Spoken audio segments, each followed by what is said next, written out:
Several new laws are now on the books, and here to take us through some of them is managing partner of Lesser Landy & Smith, Gary Lesser. It's been a while. Thank you so much for coming in. Well, thanks for having me. So October 1st, really the start of a slew of new laws. First off, we've got a Senate Bill 376 that affects first responders, and after Jacksonville and even Parkland, this really is a big one.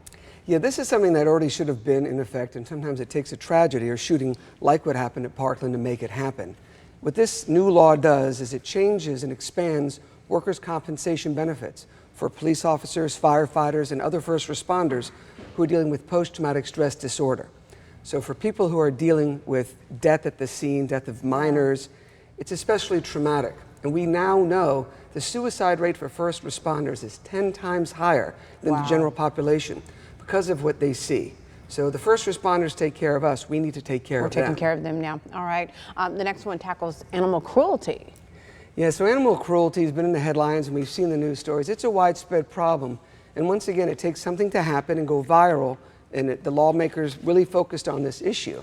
And the new law passed does two things. Number one, it increases the ranking severity, so the judge is able to do a stronger punishment for someone who is repeatedly convicted of abusing animals. Okay. It also gives the judge discretion to do other things. For example, to keep a convicted animal abuser from ever owning. Yeah. And this is going to save a lot of animals' lives. This is a very good law. Let's hope so. Well, not finally. For people who want to purchase a gun, background checks. There's some changes there this year. Yeah, in the world of legislation, this is what they call a quick, easy fix. If you go to buy a gun and you have to have a background check, the law as it was said you pay by cashier's check or money order. It's 2018. Yeah. So the law makes it possible for this to happen by credit card, You get to swipe, which makes the Florida Department of Law Enforcement have a much easier job of tracking these transactions as well.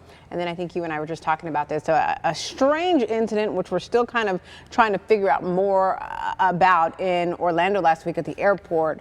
But this law allows for harsher penalties for airports. Right. So in the last few years, we've seen airport security breached. We've had trespassers at Orlando and Miami and Tampa, including most recently, like we were talking about, the guy tried to steal a plane.